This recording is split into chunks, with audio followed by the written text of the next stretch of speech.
All right, that brings us to the rise of Christianity. The Roman Empire had many different religions. During Pax Romana, that's the 200 years of peace. During this time, many of these religions were polytheistic. They were modeled off of the Greek gods. Basically, you just take all the gods of Greece and you give them Roman names. Eventually, monotheism, however, will begin to take in new groups of people, and people will begin to turn against the old gods. In particular, Judaism and Christianity from out of the city of Jerusalem in the area of Judea will bring these two new religions, and they will spread rather quickly. Judaism, not so much, because it was more of a tribal religion that stayed within its own tribe, but Christianity offered itself to anyone, and because of this, it does spread rather quickly. For a long time, Rome tolerated Christians as long as they paid their taxes and obeyed laws.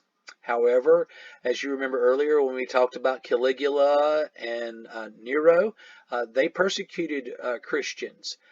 Christians were weird and different, so anything weird and different they're going to use as a scapegoat to help end, these. Um, Anytime something goes wrong in Rome, you just blamed it on a Christian, and you rounded up a bunch of them and you threw them in the lion pit, or you set them on fire, or you crucified them, and all was taken care of because everybody believed what the government said in that particular case. But for the most part, it was tolerated, um, except when those periods of time it wasn't. Eventually, Rome conquers Judea, the home of the Jews. This is right around 33 BC, about 30 years before Christ was born. Rome conquers Judea. It's one of the reasons why Joseph and Mary were going to Bethlehem. Remember the census? Rome invented the census. Well, and that was Augustus. Remember, Augustus invented the census. So this is one of these things where people had to go be counted, and once Judea was a part of the Roman Empire, well, thus Mary and Joseph had to go to the city of Bethlehem in order to fill out the census to be counted. Um, so you have that happen around 33 BC. They lived under Roman rule, strictly adhering to Jewish beliefs. However, they had to obey Roman law and they had to pay Roman taxes. But as long as they did that, they were allowed to worship and believe as they wanted. Zealots, this is a word you need to know, were groups of Jewish people who denied Roman rule and led several revolts against the Roman Empire. This did not work out well for the people of Judea. Um, just keep that in mind. The Jewish zealots often were hunted down and killed by the Roman armies. So revolts were not generally a good idea. Remember what happened to Carthage. If you fight Rome once, they whoop up on you. You fight them twice, they beat you down. If you fight them a third time, they wipe you off the face of the earth. And these zealots definitely pushed that idea for the Romans. The Romans had to deal with them. Um, During this time of strict rule underneath the Roman Empire, the Jewish people believed that there would be a Messiah that would come and lead them to freedom. Now, Rome was not the first to conquer Judea. You had the Babylonians conquered them. You had the Hittites come through several times. You had them enslaved in Egypt before they even made it to the land of Judea. When you're looking at the Jewish people, they had always believed that at some point in time there would be an end to all this suffering, and that there would be a Messiah that would appear and lead them to freedom. And at this point, with them being under the control of the Roman Empire, it takes on a lot of importance for Jewish people during this time to look to a Messiah to free them from Roman rule. Even though those that were obeying the law and doing what the Romans asked them to do, they probably weren't happy with it. In return, in AD 66 AD, Roman rebels, zealots,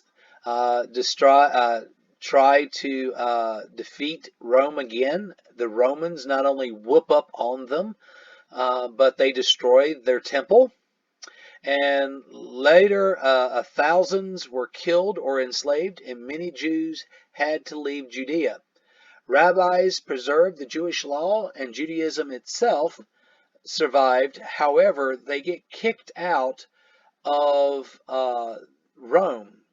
So you have this going on. And that is one of the worst parts for Judaism, where they are given diaspora, which is, let's go back. Diaspora, you need to add this in your note, D-I-S-P-O-R-A, diaspora. D-I-S-P-O-R-A, diaspora. You need to add that term in. Diaspora is when Rome kicks the Jewish people, the tribes of Israel, out of the Roman Empire, which is why you end up with Jewish people living in what is later Russia, in Poland, and even in Africa. And in Asia, you'll have Jewish people move away from the Roman Empire. And that's because they messed around in 66 AD, rebelled, and Rome crushed them. Remember, if you fight Rome once, they whoop up on you. You fight against them twice, they basically smack you around real hard. But if you fight them a third time, they wipe you out. In this case, they didn't wipe them out, but they might as well have. They sent them on the road. They diasporaed them. D-O-S-P-O-R-A, diaspora. So make sure you have that in your notes. It is the diaspora, the kicking out of the Jewish people from the kingdom of Rome. So put that in your notes. As Judaism declines, Christianity continues to grow.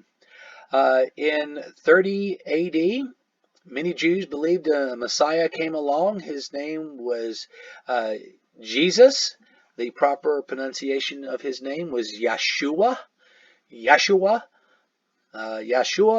Christi et Nazarene is the actual Hebrew naming of Jesus. Jesus Christ of Nazareth. So many of these Jews believed that the Messiah would send an anointed king sent by God who would liberate them. Many of these early Christians will follow Jesus, the Gospel of Matthew, Mark, Luke, and John. Christianity begins with the teachings. First and foremost, Jesus reminds you he was a Jew. He was from the house of David and the house of Benjamin. So he was from two of the more important houses, families, tribes of Judaism. So you have that going for you. He grew up as Jewish and studied Jewish law. He was a rabbi, aka teacher, a learned man. And he becomes, for Christians, the Messiah. At age 30, his teachings drew a large following because of his miracles. He often used parables and simple moral lessons to try to make people better people. He recruited 12 disciples and many, many other followers, also known as the apostles. His teachings were rooted according to Jewish belief and Jewish life. He preached the abundance of law of Moses, the obedience of the law of Moses, and worshipped the Jewish God, which is Yahweh. Yahweh is also for Christians Jehovah, and for people who are Muslim is Allah. All are the same words. It basically means I am, the God I am. It's the same God. But anyway, he called himself the Son of God and emphasized that people should love God, love their neighbors, and, of course, forgive people. So he was very, very popular. Some Jews regarded him as a troublemaker, feeling like he was causing problems with Rome, and of course he threatened their actual hold on the people within their own community. Roman leaders felt that this would also cause a challenge to Roman rule. He was betrayed by one of his own disciples and arrested. He was betrayed by a disciple named Judas Iscariot. Judas was paid 30 pieces of silver to kiss Jesus. Why? Well, when the authorities came to arrest Jesus, Jesus looked like all the other herdsmen. A guy with a beard walking around and basically a toga and sandals with a whole bunch of other guys with beards, long hair, togas and sandals. So they had to have somebody in there to point out which one of those herders, those shepherds in the woods, was Jesus. So Judas Iscariot did this for 30 pieces of silver. He was arrested, condemned by the Roman authorities. Well, he was first condemned by the Jewish authorities, and they brought them to the Roman authorities, where they carried out the recommendation of crucifixion. And Jesus was crucified. Rumors spread very quickly that Jesus was not dead and that he had risen from the dead. And according to the Gospels, Jesus commanded his disciples to spread his teachings, and of course, he ascends to heaven. So this is where people will start up the Christian faith. Jesus, if you'd have told them that they were Christians, he wouldn't have probably known what Christians were. Christianity started after his teachings, after his death, according to his commands for his disciples to spread his teachings. The rise of Christianity. New people who believed in Christianity as it spread very rapidly became known as Christians. They believed in Jesus was the Christ, which means anointed one in Greek, and that Jesus, through his disciple Paul, who was also once a persecutor of Jesus, was the most influential and spread Christianity throughout.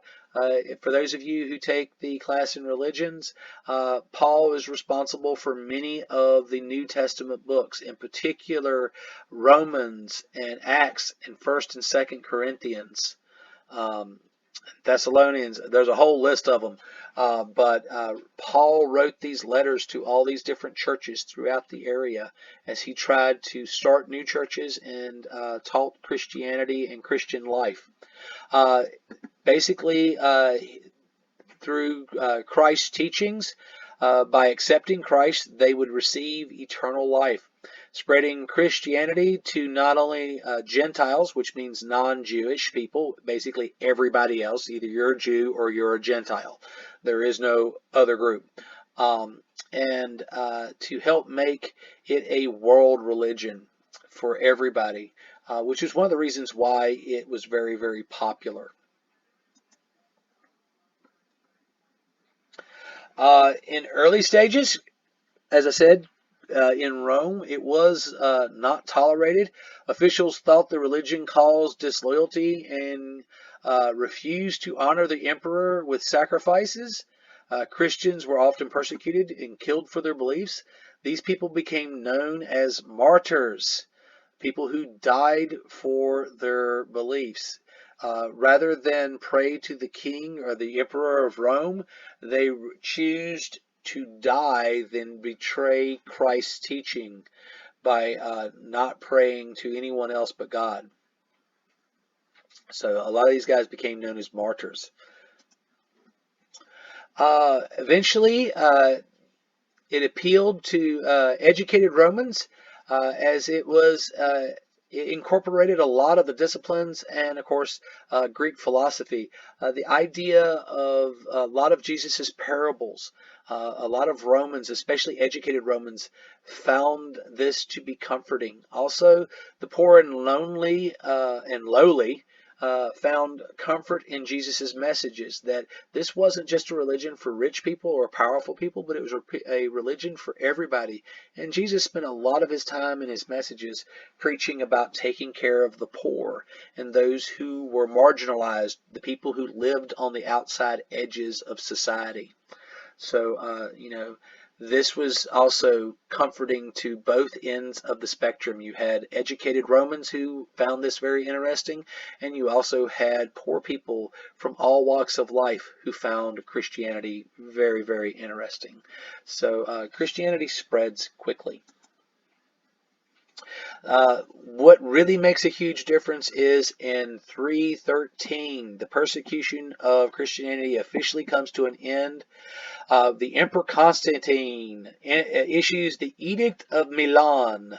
The Edict of Milan allowed for religions to worship freely throughout the Roman Empire, and he leads to Christianity to become the official religion of Rome. He moves his empire, his capital, from the city of Rome to the city of Byzantium, which becomes known as Constantinople. It is today the city of Istanbul in Turkey. That is where Constantine will make his new empire, and Christianity will become the national or world religion of Rome. For the early church, well, these are the basic ideas of the early church, set up during the time of Constantine. He basically starts what is today the Roman Catholic Church, or Catholicism. You'll have the groups of bishops, all the different religious leaders come together and form a unified religion. To start with, you'll have to join, you'll be baptized, which is anointed with holy water.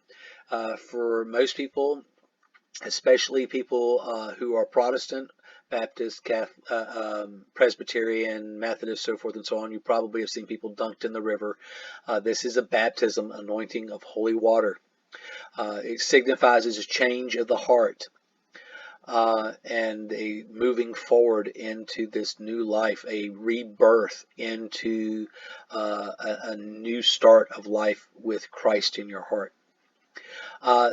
They set up the clergy. These are the holy men who conduct services. Each diocese has its own priest. That means each area or church has its own priest. Each community is led by a bishop, a high church official, with equal authority to that of the apostles, basically functioning like Paul did, where he shepherded all the churches when he wrote those letters of Roman to Rome, and the churches, 1st and 2nd Corinthians, and the Thessalonians, and of course when he wrote the letters of Acts. These letters that Paul was writing, he was functioning as a bishop, trying to help these small churches maintain order and maintain the faith according to the proper teachings. Bishops do this for the clergy. The clergies are your local priest. The bishop is, of course, in charge of a group of local priests. And he's making sure that those churches are performing their duties responsibly. Some bishops eventually take the title of patriarch or popes, aka father. Eventually this will establish the Pope in Rome, who will become known as the Holy See, the Holy Father. He has a group of about 60 bishops and cardinals who have bishops that work for them, and then of course there are monsignors and priests below them. It's a whole hierarchy system in the church that it takes place here, and this is where it all starts. Starts with Constantine, the Edict of Milan, the formalization of Christianity as the actual religion of Rome, and then eventually all these different groups. So you got clergy or your local priest. By the way, bishops are clergy, but they are high-ranking clergy. And then, of course, popes are at the very top. The difference between the early church, the western part of the Roman Empire, where Latin was the official language, the church calls popes. Popes believe that they have the authority over all of the bishops. Just so you recognize, here's a pope, and he was in charge of all of the bishops. Funny point here, at one point in time, he was a bishop. That's right, folks. To be pope, you're probably going to be a bishop. And from there, you'll go, or a cardinal, and you'll be elected as the pope. Heresies are anybody who develops beliefs outside that of the Christian church. Point in case, Martin Luther, who wrote his 95 Thesis and nailed it to a wall stating that the church had gotten corrupt. He was accused of committing a heresy and kicked out of the church. The greatest early scholar was St. Augustine. He combined Christian doctrine with that of Greco-Roman learning. He had a lot of writings and was a very prolific writer. All right, I'm going to stop here for now. The long decline was where we'll pick up tomorrow. So good luck with you, and hope this looked out pretty good for you today. I hope to see you guys tomorrow in our meeting. Don't forget to download the app for our Zoom meeting tomorrow at 1 o'clock. And I will see you guys then. All right. Have a good day.